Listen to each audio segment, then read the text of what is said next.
Ini dia antara bantuan yang kita kumpulkan hasil daripada dana-dana anda.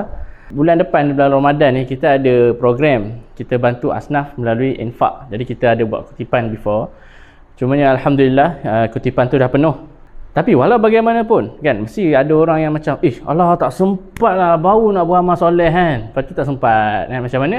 InsyaAllah kita masih buka slot, tapi slot ni khas special sebab dia punya slot ni adalah untuk asnaf-asnaf kita yang berada di Lahad Datu. Lahad Datu, Sabah. Dekat sana kita ada wakil daripada Bushra Borneo Resources. Dia orang yang akan menguruskan dan mengagihkan hasil-hasil dana anda untuk kegunaan iftar pada tahun ini bulan Ramadan. Dekat sana kita memerlukan 100 pak sehari sepanjang 30 hari. Jadi jangan lepaskan peluang anda untuk membantu kami untuk menyampaikan dana. Sila ke info yang kami salurkan.